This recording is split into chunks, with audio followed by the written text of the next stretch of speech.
Good morning. Isn't it a beautiful day to be together?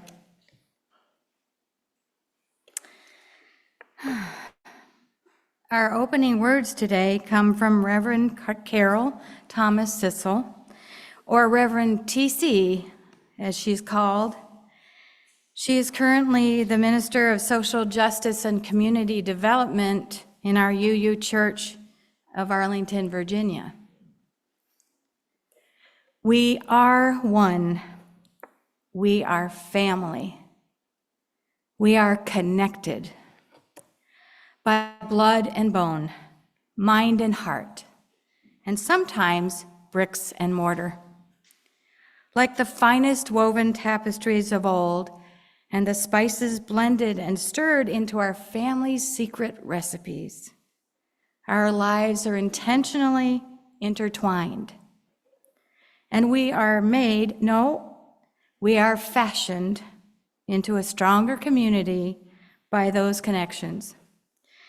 This interlacing, intertwining, and intermingling of our existence makes each of us whole.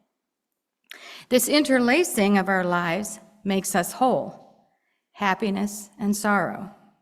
This intertwining of our lives makes us whole, blessings and burdens. This intermingling of our lives makes us whole, lament and laughter. May we allow the magic and mystery, often named Spirit, keep us connected long after today's service has ended. Come, let us worship together this morning. On behalf of the entire congregation, I welcome you to the Unitarian Universalist Church of the Shenandoah Valley. I am Kim S. Holbrook, your worship associate for today's service. We wish to acknowledge that we are on the traditional lands of the Shawnee and the Manahoac tribes who lived in this area prior to the arrival of European settlers who then took the land for their own. We come together each Sunday morning as a community of seekers of what is important in our lives. Oh, like that. Seekers of understanding in the face of uncertainty and loss. I guess it doesn't go there. Seekers of forgiveness for our shortcomings. Seekers of gratitude for the unexpected gifts we receive from all around us, like this beautiful day. We gather in awe of the beauty in nature and the mysteries of the universe. But most importantly, we come together as seekers of a community of love and empowerment, celebrating our search for truth and meaning in our daily lives.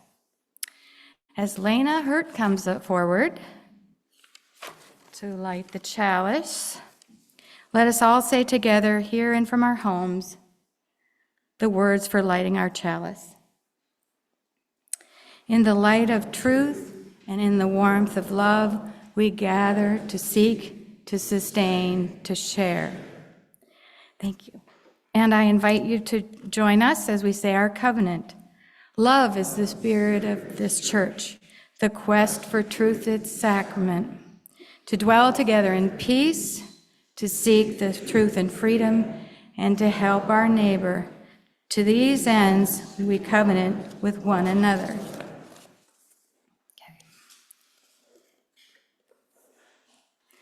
Our speaker this morning, Corey Barnes, is a very active member of our church and the wider community. He serves on the worship committee, where he helps us set up services, and he is somehow bringing us kicking and screaming into the world of Google Drive. Corey also serves as the co-chair of our Social Action and Justice Committee, which is in line with his interests and his passion for the environment and sustainability. Having been raised Unitarian Universalist, Corey has certainly taken our values and our principles to heart. He has actively supported our Unitarian Universalist principles, and this morning's message, Interdependence, definitely evokes our seventh principle, which states, respect for the interdependent web of all existence of which we are a part. Thank you, Corey, for all you do for our community. And now, if you will please stand in body or spirit as we sing hymn number 134, Our World is One World.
Our words for meditation this morning come from Reverend Lynn Cox. Ground of our being, root of our unified mystery, bring us together now. Bring us close to the earth, ear to the whispering grass, help us remember. Help us piece together our oneness with matter, our oneness that matters. Now please join me in a moment of silence to reflect on that passage and bring ourselves into the present.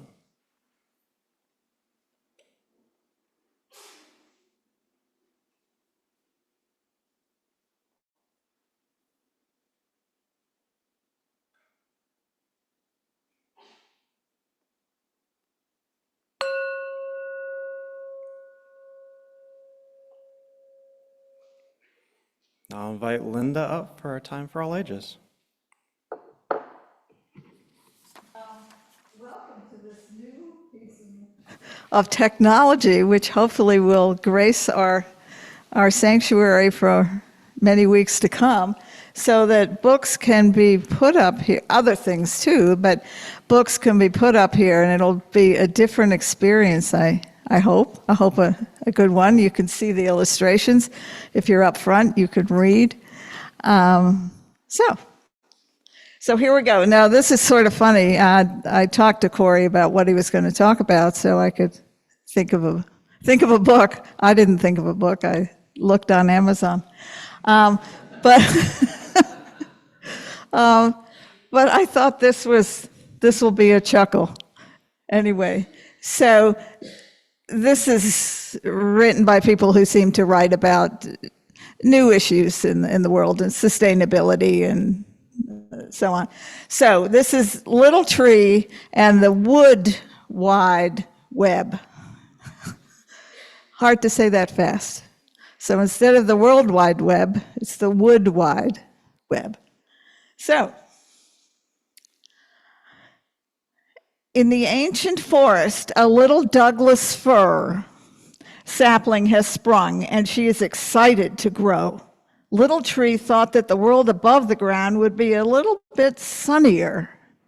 But the big ancient trees are right in the light and keep it very dark on the forest floor. So she stretched her branches a little further, unfurled some new green leaves, and toughened the shiny bark around her middle.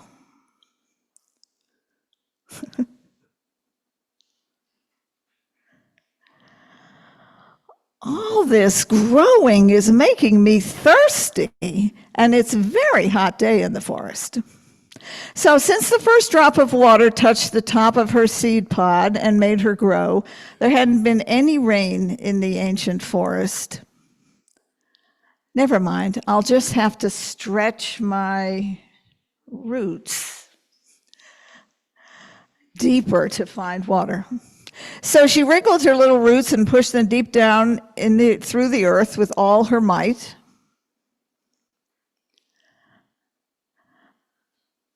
Whatever am I meant to do? I need help, but the other trees are too far away. I'm all alone. There was no water to be found. With no water and no light, well, poor Little Tree started to cry. And sure enough, as soon as Little Tree's sadness left her roots, something extraordinary happened.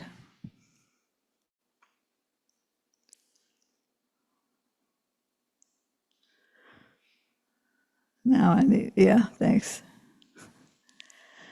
It touched a tiny strand of fungus. Little tree needs help, little tree needs help, little tree needs help. This is the interdependent web of life. But this was no regular fungus. It was connected to a network of fungus across the whole forest, which touched the roots of every single tree.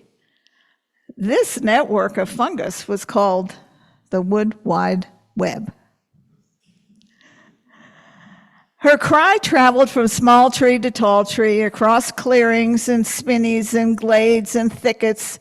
Little tree needs help, came the message loud and clear and under the ground.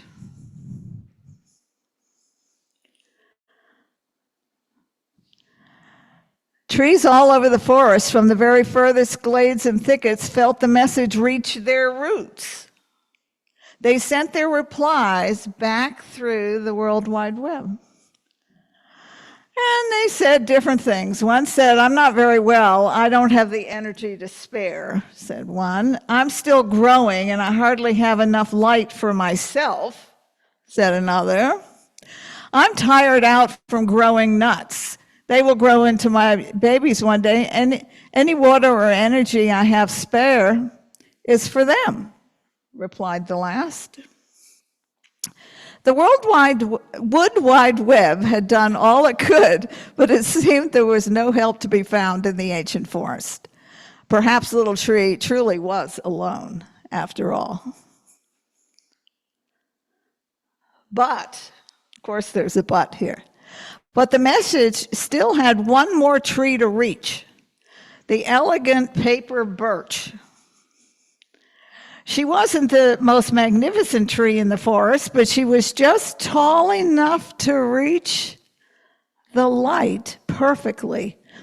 Her roots passed over an underground stream that was carrying cool water, so paper birch never had to worry about finding a drink. I can help, little tree, thought Paper Birch. So she used all her might to send her spare sugar energy and water all the way down to her roots to be carried away by the wood wide web. Along the way, a greedy spinney of trees sucked up some of the spare sugars through their roots. But Paper Birch had been very generous, and there was plenty left. There was even plenty of sugar and water for the fungus in the wood wide web to feed itself, because of course it needs nutrition too. Oh, and this one, we'll do one at a time, thank you. By now, little tree was wilting with despair. When the sugars and water reached her, she could hardly believe her roots.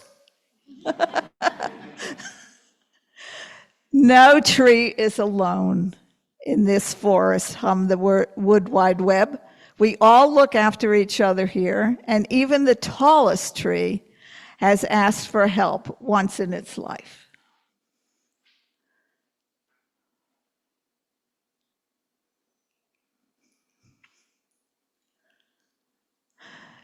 So, with Paper Birch's help, little tree grew taller and her trunk became a little fatter with water over the summer. Good. She grew new leaves and even her very first pine cone.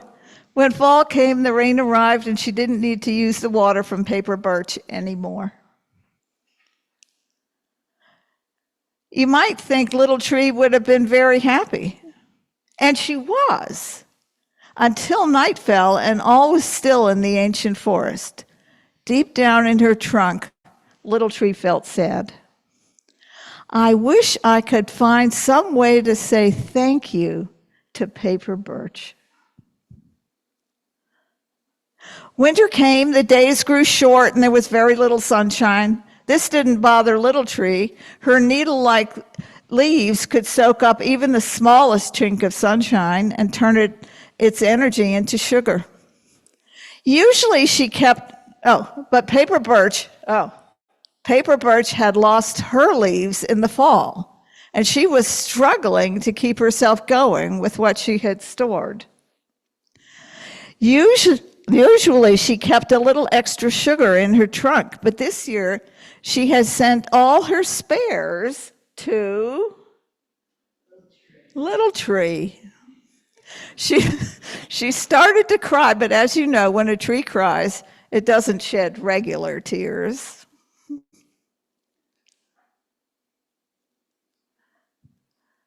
Soon enough, Paper Birch's distress signal was tearing through the wood wide web around the ancient forest deep beneath the thick blanket of snow. Paper Birch needs help. The not so little anymore little tree felt the message reach her roots like a burning fire through the cold earth. Little tree sent Paper Birch all the sugar she could spare. She was an evergreen tree and still had all her leaves, so she could make enough sugar for both of them. All through the hard winter, little tree sent sugar to Paper Birch and has done so every year since. The two trees are both terribly old now, and between them they have helped many hundreds of trees in the ancient forest. Lots of the trees in the forest are their children and grandchildren, and together they all care for each other in different ways for different seasons. Little tree is very big now, even though she's one of the tallest in the ancient forest. She wouldn't say she's the strongest. She knows that the forest is only as strong as the smallest little tree.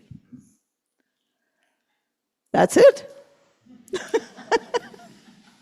So this is based on some work actually done by some woman scientist, I think at the University of British Columbia, at UBC. So it has some basis in science, but it's a wonderful story as a story itself.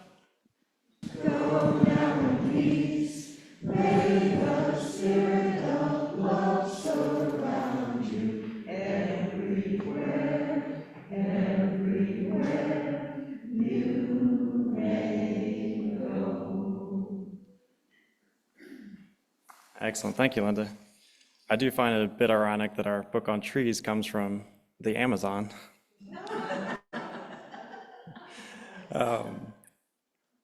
But good morning, everybody. It's good to see you.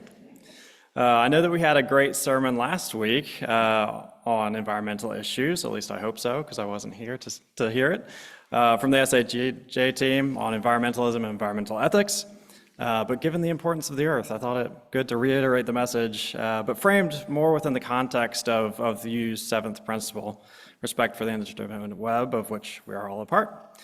For those of you who need a refresher, it is listed in your hymnal as well as on the back of the order of service, if you'd like to read through the principles. Now, I'm not saying that I've ranked my favorite UU principles, but I definitely have. And the seventh principle is solidly my second favorite, I'll say. I'll let you guess my least favorite, but I'll say that maybe sometimes we could use a little less democracy in our processes.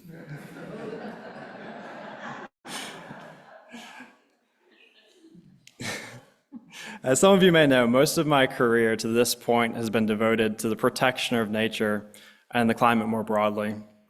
As a bit of background, I started as an architect doing sustainable buildings. I transitioned into thought leadership on energy efficiency and strategy for increased renewable energy throughout the US. Then I worked doing corporate sustainability for primarily Fortune 500 companies. I lived in West Africa doing renewable electricity throughout the continent. And then I've come back to doing sustainability consulting for major multinational companies. And throughout these varied positions, the unifying thread has always been to mitigate our impact on the climate and to help humanity be a better participant in our interdependent web of existence. Although seeing how far we've come, or we haven't come in that regard, I may not be very good at my job. It's always easy to say that we have respect for the interdependent web, but what does that interdependence, the physical interdependence and the spiritual, actually mean? What does it require of us as an integral part of that web? Within my talk today, I've tried to break down that interconnection into a few areas that may better define what interdependence is and what we can do to protect the complex web. Today, we'll delve into the tapestry of our shared lives, exploring the profound implications of the interdependence on our spiritual journey, our collective responsibility for environmental stewardship, and the urgent need to act as caretakers of this precious planet we call home. The interconnected web of existence is not a mere metaphor, as we saw in our book. It is a living reality, an intricate conversation that encompasses all living beings on the earth itself. Consider the forest, as we have, where ancient trees stand sentinel, their roots interwoven into a very literal mat of interdependence, sharing both knowledge and nutrients. The air we breathe, the water we drink, and the soil that cradles us are integral components of this delicate ecosystem, each dependent on the other to sustain the life in our tapestry. As UUs, we are called to honor and protect this sublime interconnected dance. In recognizing our interdependence with the earth, we find a profound responsibility to safeguard the diversity, balance, and resilience of the natural world. The roots of our existence are intertwined with the roots of ancient trees, and our fates are inseparable from the fate of our planet. Our environmental consciousness calls us to tread lightly upon the earth, to view ourselves not as separate entities, but involved in a complicated dance. Just as we impact the earth through our energy use and our materials and our release of pollutants, so are we impacted by the earth through increased heat waves, storms, and flooding. Just as we impact watersheds and ecosystems through real estate development and pollutant emissions, so are we impacted by loss of natural beauty and the diminishment of biodiversity. In embracing this truth, we embark on a sacred journey to become mindful stewards of an intricate tapestry of life. Just as we are physically intertwined with our living world, we're equally spiritually intertwined. Our spiritual journey takes on a unique hue when viewed through the lens of interdependence with the earth. The dancing leaves in the wind, the rhythmic heartbeat of the ocean, and the radiating colors of sunrise become sacred texts that speak to the interconnectedness of all life. Our shared spiritual journey compels us to revere the earth as a hallowed dwelling, our sanctuary worthy of protection and care. In the stillness of nature, we discover a divine presence that transcends human constructs and permeates every corner of the earth and our souls. The spirituality of nature invites us to recognize the sacredness of earth as a manifestation of the divine. Through rituals that honor the changing of the seasons, meditations that connect us with the elements, and celebrations that acknowledge the interconnected web of existence, we deepen our spiritual connection with the natural world. Our journey becomes a holy pilgrimage where every step is a prayer and every breath an affirmation of our commitment to the larger web of existence. As the interdependent web stretches to encompass us both physically and spiritually, so does it require our compassion and our empathy. The call to compassion extends beyond just the boundaries of human relationships to encompass the entirety of the living world. In nurturing compassion for the earth, we acknowledge our interconnectedness with all living beings. The cries of distressed ecosystems, the pleas of threatened species, the groans of an ailing planet resound in our collective consciousness. Our commitment to compassion calls us to action, urging us to protect the beauty and the diversity that make this planet our sanctuary. Acknowledging our interdependence with the earth requires us to confront the vulnerability of our planet. The consequences of environmental degradation, pollution, and climate change lay bare the fragility of our ecosystems that sustain us. In recognizing that fragility, we must find the strength to address environmental challenges with urgency and commitment. Through the lens of compassion and empathy, we are called to become ecological advocates, extending our care beyond our immediate surroundings to embrace the wider world and the intricate ecosystems that sustain us. Our interdependence propels us beyond passive acknowledgement of our connection to the earth. It demands active participation in environmental activism. As Unitarian Universalists, our commitment to justice extends to the ecological realm. United in our purpose, we must stand against the forces that threaten the delicate balance of our ecosystems that comprise the well-being of our planet. Environmental activism becomes an expression of our shared values, a testament to our recognition of interdependence. In unity, we become a formidable force, advocating for sustainable practices, protecting endangered species, and confronting challenges posed by climate change. While our individual actions are invaluable in creating change, our collective efforts, like the building waves of an ocean, create a ripple effect that resonates through the intricate web. But what can we do as a Unitarian Universalist community? We can personally commit ourselves to nurturing interdependence within our environmental endeavors. We can make our gatherings opportunities to share knowledge about changes that are happening to the world and solutions that can be implemented, such as low-carbon living, reduction of consumption, and elimination of harmful chemicals.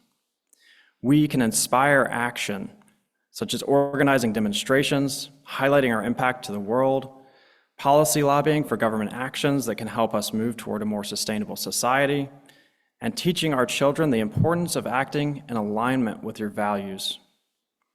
We can foster a sense of collective responsibility for the earth by uniting across politics, religious beliefs, nationalities, and other distinctions that to understand that environmental safety is not owned by one, but by all. In the spirit of interdependence, we can collaborate to implement sustainable practices within our lives, within our families, within our congregation, within our communities, and within our nation. We can think of our community as a microcosm of the interconnected web of existence. It's a tricky one, where each member can play a vital role in the collective well-being of the community. Through workshops, educational programs, initiatives that promote sustainable living, we can cultivate a culture of environmental consciousness. We can have our community be a beacon of hope and inspiration, demonstrating that through shared commitment and collaboration, we can create positive change. Additionally, in the comfort and support of this community, we can find solace and strength in the face of environmental challenges that lie ahead. As we are faced with disasters such as the flooding recently in Pakistan, increased deaths from heat waves across Europe, and the destructive flooding in Los Angeles and Dubai, and throughout destroying wildfires in California as well as Canada, we can rely on our community for stability in times of change and peace in times of chaos. Through our shared commitment to interdependence, we can be catalysts for positive change and inspire others to join us in the journey of environmental stewardship. As stewards of the earth, we can re-enter into our covenant with this planet. But what is our covenant with the earth? We, as UUs, say every week, have a covenant amongst ourselves. But what is our commitment to the earth for the life-giving benefits that it provides to us? In simply recognizing our interdependence with the earth, we tacitly enter into a covenant with it, a sacred pact to live in harmony with the natural world. But this covenant further calls us to adopt sustainable practices that honor the delicate balance of ecosystems, reduce our ecological footprint, and foster biodiversity. It challenges us to advocate for policies that prioritize environmental protection and climate action, recognizing that the health of the earth is intrinsically tied to our own well-being. Our commitment to the earth is a commitment to tread lightly upon the soil, to nurture the interconnected web of existence with reverence and care. It is a pledge to be mindful stewards of the resources we consume, to support initiatives to promote environmental justice, and to cultivate a culture of sustainability within our communities, both within and beyond our walls. Through our collective action, may we be guardians of the delicate web of life, weaving a future where the whole tapestry of nature flourishes. The interconnected threads of existence remain unbroken, and the legacy we leave for future generations is one of reverence, responsibility, and unity. May the earth thrive in our care, and may our commitment to interdependence be a source of inspiration for all in the sacred journey of environmental stewardship. Thank you, and blessed be.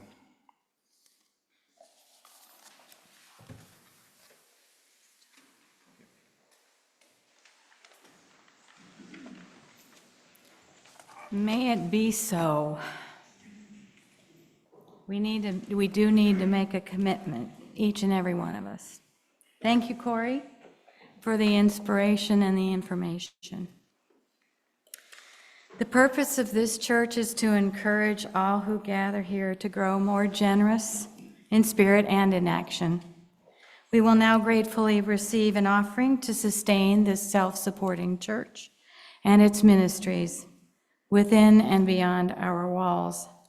If you happen to be watching online, we hope that you will consider making an offering through our webpage, uushenandoah.org. If you're visiting with us today, you are our welcome guest.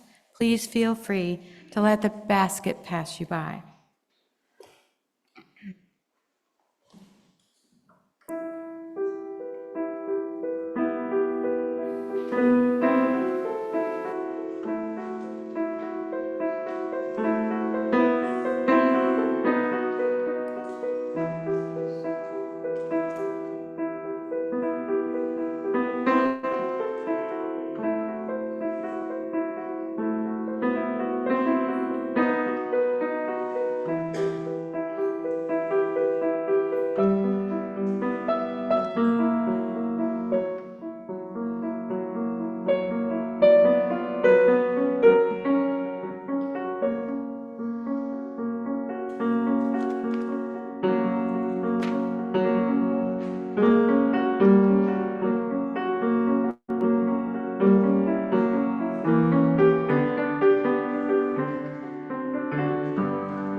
Thank you so much, Sharon.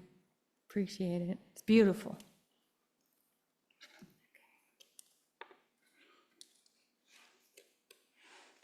Please rise in body or spirit as we sing hymn number 207. The earth was given as a garden in the gray hymnal.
Now as Lena comes forward again, let us all say together, hearing from our homes, the words as we extinguish the chalice.